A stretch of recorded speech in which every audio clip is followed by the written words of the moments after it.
Yes, the star witness unleashed. A lot of commotion today at Trump's former attorney Michael Cohen is on the stand testifying. Cohen, yes, I say the star witness, also a convicted perjurer, sentenced to prison for that. Joining me now to help assess this situation, Trump's attorney Jesse Binnall. Jesse, good to see you again. Look, big surprise tape was the big thing today.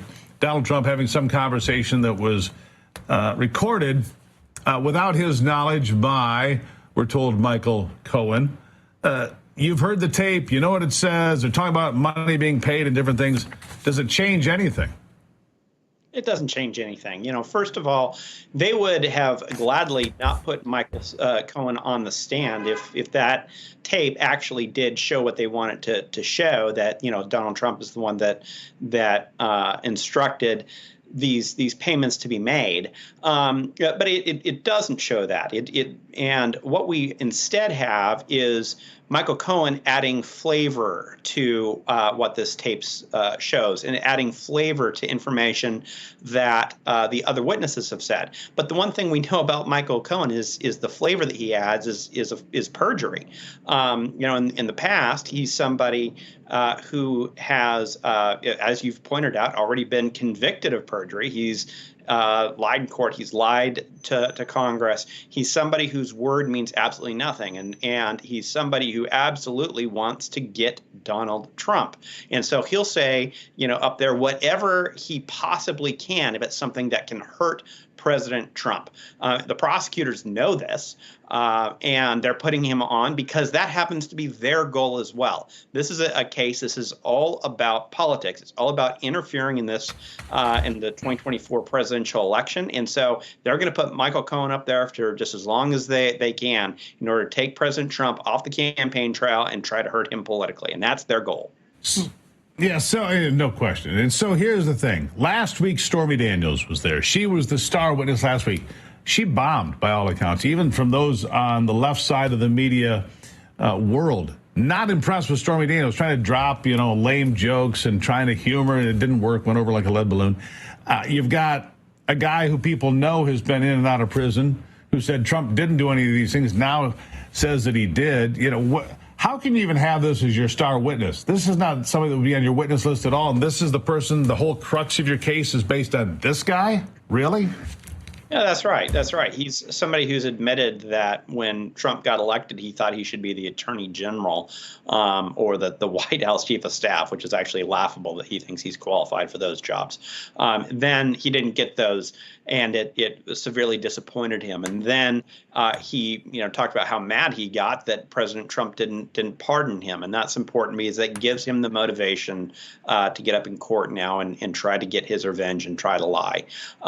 So it's somebody who has every incentive in the world to try to, you know, get the prosecutors their conviction and try to take down President Trump. And wasn't he also out there, Jesse, begging for money on social media, trying to monetize his appearance in court? I mean, how shameless is this? Yeah, no, that's exactly right. He's doing everything he can to profit from this case and from his notoriety with President Trump. All the while, President Trump is under an absolutely unconstitutional gag order and can't even respond to it. And the fact that this judge is trying to make it so that, you know, the Republican choice for president of the United States can't go and talk to the voters about important issues without, you know, that judge's say-so, without that judge's approval, is something that is the biggest danger to our constitutional system of government, and especially in regards to the First Amendment in our country's history. The First Amendment was there for political speech, and it was there to prevent these kinds of prior restraints on speech or injunctions. And this judge is going to do everything he can to make it so people like Stormy Daniels and Michael Cohen and others can go out and trash Donald Trump, and Donald Trump can't even respond to it. It's absolutely ridiculous what this judge is doing. Of course, on no gag order on Stormy Daniels.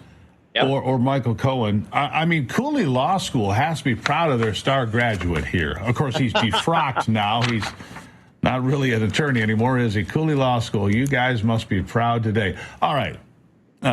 Where do we go from here? Look, they asked for another 2 or 3 weeks trying to create a case here. Nobody believes that Donald Trump can get a fair trial in Manhattan. But they've asked for mistrials twice. They've been denied twice. All the appeal work has been laid by the way this judge has handled this, by the way Stormy Daniels has conducted herself, and a whole host of other things. Obviously, this is going to go to appeal. This will still be in limbo long after November 5th, 2024, won't it? Well, I mean, it shouldn't be. This case, if there is a fair trial, if the jury was actually appropriately selected among a fair makeup of citizens, then there should be the easiest not guilty verdict in the history of court. This should be an easy not guilty. Unfortunately, we know that Judge Merchan has had his thumb on the scale all along, and whether you look at the way he handled the jury questionnaires, whether you look at the way he's handled motions, what evidence he's letting in, what evidence he's keeping out, letting in highly prejudicial, irrelevant evidence. He's going to do everything he can to make sure that there's a conviction here. If there is a conviction, it is an extraordinarily strong appeal. You're exactly right, and that's something that and a whole series of them. Yeah. And the real takeaway, though, Jesse, of all of this is 100,000 people gathered on the Jersey Shore to meet Donald Trump on Saturday. I mean, I don't think this technique or this tactic or this strategy is working particularly well for the Democrats and all of their little attack dogs. It seems to be failing miserably. I'll give you the last word.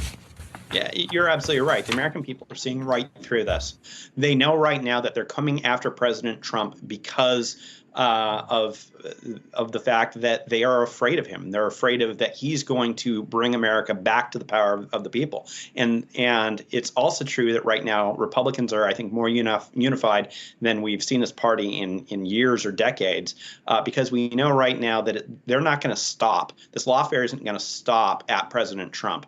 Benjamin Franklin at one point, I think, said that we all must hang together, otherwise we will all surely hang separately. And that's where we are right now, because if we can't bring this bureaucracy, this prosecutorial bureaucracy back in line, they're going to go after all of us at some point. Yeah, exactly. If they can take after him, they can take after anybody. And you can't fight City Hall, but we might not have any choice. Always appreciate it. Thank you so much. Thanks for having me.